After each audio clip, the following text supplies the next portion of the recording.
Hello there. Welcome to Just a Diss. We talk about Blu-rays here.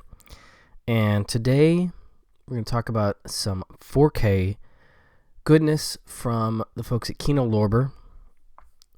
And they are a good ways apart in terms of release date, but both inhabit a crime film kind of space. I will start with the more recent of the two films, and that would be Steven Soderbergh's wonderful Out of Sight from 1998, starring, as you can see, Jennifer Lopez and George Clooney, with a heck of a supporting cast. Ving Rhames, Don Cheadle, Dennis Farina, Albert Brooks, based on the novel by Elmore Leonard, who of course has been adapted many times, including for Quentin Tarantino's Jackie Brown, which I'll bring that up in a minute. There's a little connector between the two films. Screenplay by the great Scott Frank, who is quite the master of the format, in my opinion, one of the great contemporary screenwriters. Definitely plying his craft in a wonderful way in Out of Sight. And then Steven Soderbergh, who's a great selection to direct this film, and who talks about, in the commentary and maybe in the making of documentary, his affection for Elmore Leonard's writing and the irony at play, and how it is both comedic and dramatic, but not too heavy in either direction, and that is a tonal balance. And he's right. If you read Leonard's fiction, it's great for that reason, and it has a lot of it, that sort of element, and this is a great example of that, and him trying to sort of walk the tightrope of the tone that is that material, and making a really fun movie out of it, I think. One thing I forgot is that Clooney, his character, his Jack Foley, famous bank robber, has this thing he does where he snaps his fingers over a lighter to light the lighter, which is a fun trick if you've ever had one of those Zippo lighter types, and it's not an easy thing to master. Anyway, he does it at the beginning of the film, and of course, if you have seen Universal home video releases in the past 20 years, at some point there was just a montage of footage from their films, and it always opens with that quick snap to the lighter. And if you had forgotten that is from this movie, it's a nice reminder, because you don't see Clooney's face, you only see the finger snap, and if you're like, what is that from? Immediately you'll recognize the footage, because you've probably seen it a lot in that montage that they used to run obligatorily in front of every Universal home video release. Anyway, so this is a great story about a bank robber and a federal marshal who sort of meet each other, have a very interesting meet cute, and sort of become involved. And it's a very tricky tightrope to have two characters like that be involved with each other, and how does that work out? And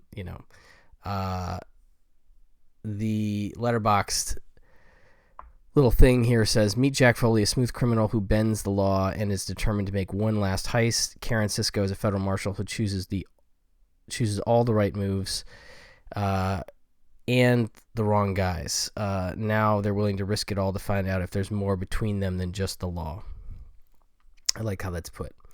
But so this story opens with, there's a lot of freeze frames. Soderbergh's doing some really fun stylistic stuff in the editing, and in terms of the script, in the flashbacks, there's lots of flashbacks, some of which are 100% created by Scott Frank. In fact, there's a really, really great scene with Don Cheadle and Clooney and Albert Brooks where it's in like a prison library, and Cheadle's sort of shaking him down because Albert Brooks' character has he's like a white-collar criminal that's in jail, and he has a lot of money, and so he's telling him, like, well, it used to be this for your fancy pillows, now it's going to be $500 and whatever. And it's a really fun scene. So it's just showing the skill of a guy like Scott Frank to weave his own sort of ideas into the already great ideas present in the text of Elmore Leonard's work.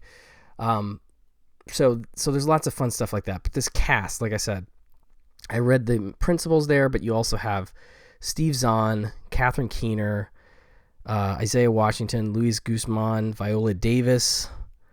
I'm trying to think. There's a few more folks that I recommend sort of recognized here. But one of the big things that's fun about it is, well, there's a lot that's fun about it, but it has, to my knowledge, one of the only instances of an actor playing a character in two completely unrelated films where there's this crossover. So the idea is that Michael Keaton plays in Jackie Brown an ATF agent named Ray Nicolette, and he gets involved with Jackie, and she's sort of trying to deal with him through most of the movie, and he's very cocky, and just a fun performance from Keaton, a great turn from him and Jackie Brown.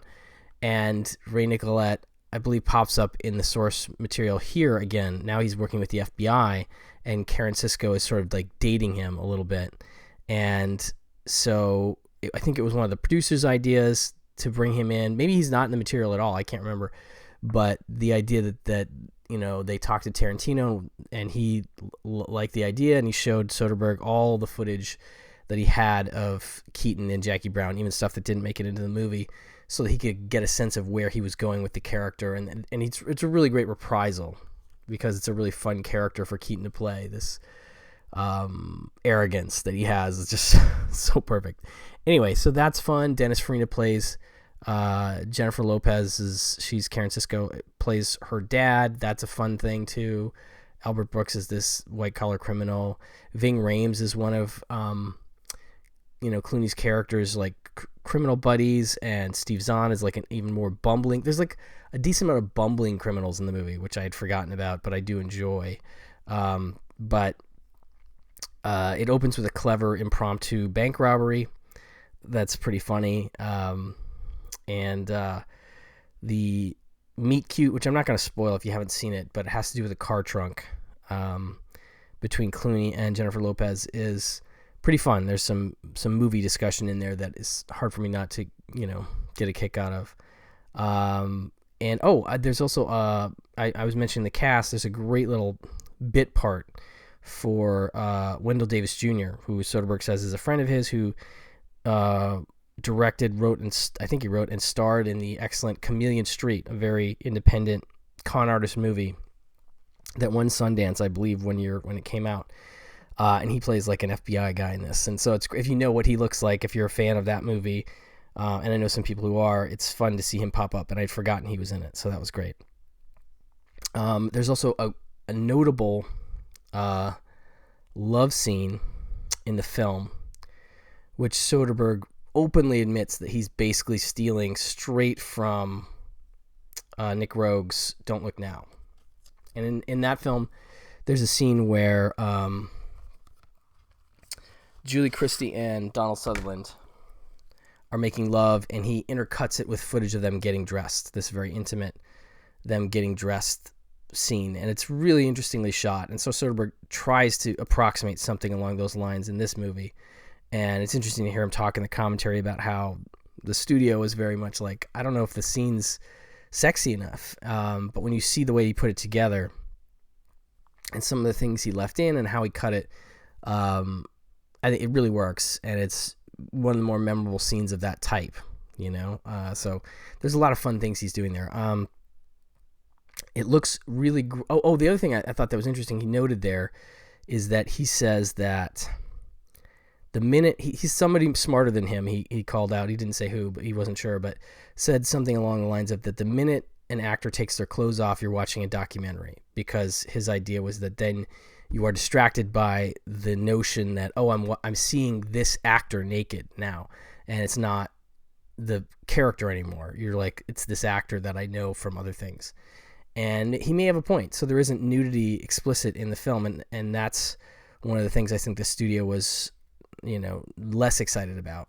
But I still think it works as a great sexy scene, one of the sexiest of its type in that period. Anyway, this is a brand new HDR Dolby Vision Master, approved and color graded by cinematographer Elliot Davis. and it looks wonderful.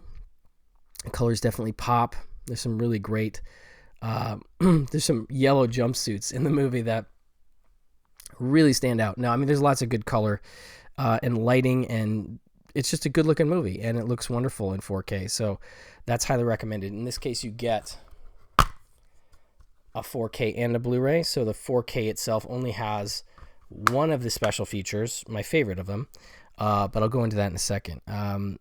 This disc comes from an era when Universal was, and other studios, but definitely Universal was doing these gigantic collector's edition releases. And they would sometimes they would start with a Laserdisc version and then do a DVD version. And they really put a lot of care into them. So you're not getting anything new in terms of the features here. You're getting that stuff, but it's good stuff. And this is sort of a template for what they would do, which is you would get making of documentary, usually involving the principal cast and the director. And in this case, Elmore Leonard shows up for a second and some other things. It's a little fluffy. You know, this one's about 25 minutes. So it feels promotional, but also they're well put together. And when a guy like Soderbergh is involved, you get a meatier sense of things. It's not just like, oh, it was great to work with so-and-so. There's more about story and character. And so it's a good 25-minute piece. Then you get 22 minutes of deleted scenes, which is great. And then my favorite thing, which again is on the 4K and the Blu-ray, and that is the original commentary by writer Scott Frank and director Steven Soderbergh. And I have yet to hear, I'm sure I've said this on the channel, but I've yet to hear a Soderbergh commentary that I didn't like quite a bit. Like, he's just a great hang when it comes to commentaries. You're just like, I would just love to sit and watch a movie with this guy. I'd love to have a beer with this guy.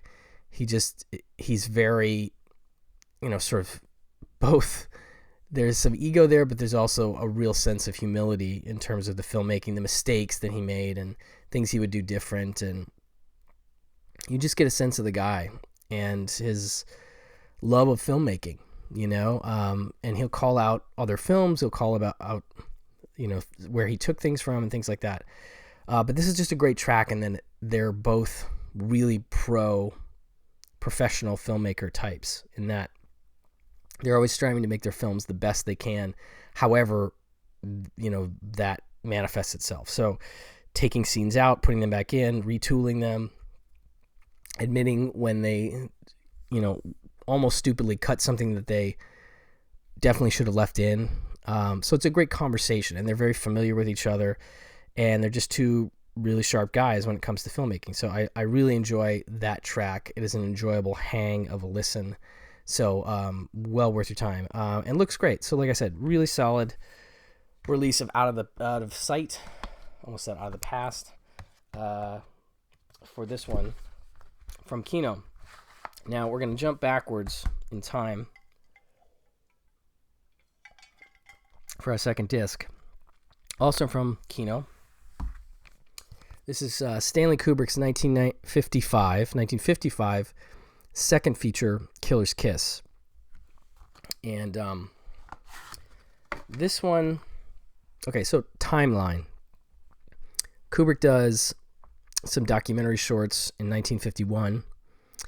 He goes on to make Fear and Desire in 1953, which, to my knowledge, was always a film he sort of disowned, was not, in some ways, not pleased with, that I want to say, don't quote me on this, but like more or less quashed most releases of it, like didn't really want it to be out there, wanted it destroyed, like was just really not happy with it. So when it comes to calling card debut films, though this is his second feature, I think he was much more comfortable with this being, the one that people think of first.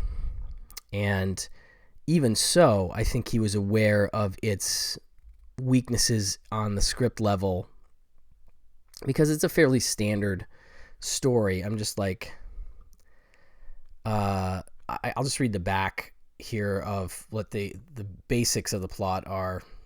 Down and out New York City boxer Davy Gordon, Jamie Smith, strikes up a romance with a nightclub dancer, Gloria Price, Irene Kane. Their budding relationship is violently interrupted by Gloria's boss, Vincent Rapallo, who has eyes for his employee. When Vincent and his thugs abduct Gloria, Davy is forced to search for her among the most squalid corners of the city, with his enemy hiding in the shadows. Killer's Kiss provides a fascinating look into the early work of a man who would soon become one of the world's most important and influential filmmakers, and its remarkable achievement in its own right. The boxing match may be the most vicious this side of Raging Bull, and the famed final battle remains an action tour de force. So it is very much of its time. It is very much a noir film. I actually love this cover. I believe that's original artwork from the period, but they could be doing something new, and in which case they fooled me, and they've definitely made something that looks of the period, which is great. It is boxing noir.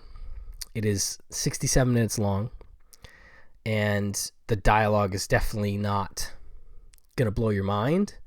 The story machinations, again, are not things you haven't seen before. However, I think this movie is really important because it shows Kubrick really starting to find his feet in terms of filmmaking,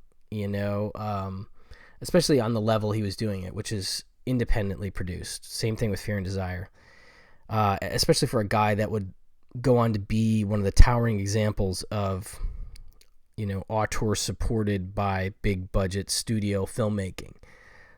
So to see him working on a budget, I think is neat. And to see him in a place where not everything is perfect, allows entry for young film. This is a movie I would recommend for young filmmakers because a lot of what's neat about it is the things he's doing to make the movie interesting visually. Compositions, lighting, POV, editing, all kinds of stuff he's doing really shows you how you can take limited resources and make an interesting movie. And so you're not going to be blown away by it, but you will definitely see it as a potential influence and how it has influenced things like Raging Bull. The boxing scenes in Raging Bull are very clearly influenced by this. And in fact, on this watch, I also noticed just a simple stairway shot of a woman ascending a staircase. Scorsese, I think, stole it for After Hours. I could be wrong. It could just be a way to shoot a staircase, but it's very reminiscent of a scene he shoots in After Hours. Anyway, so this one is just a really interesting. Imogen Smith makes some really fun observations in the commentary. That is the only extra feature we get on this. However, it is fantastic, as she is, and I know I say this a lot because I have a lot of favorites, but she is genuinely one of my absolute favorite film historian commentators out there. Full stop. She prepares very, very well and goes wall to wall with her comments. It's an essay type thing, but she, digresses here and there.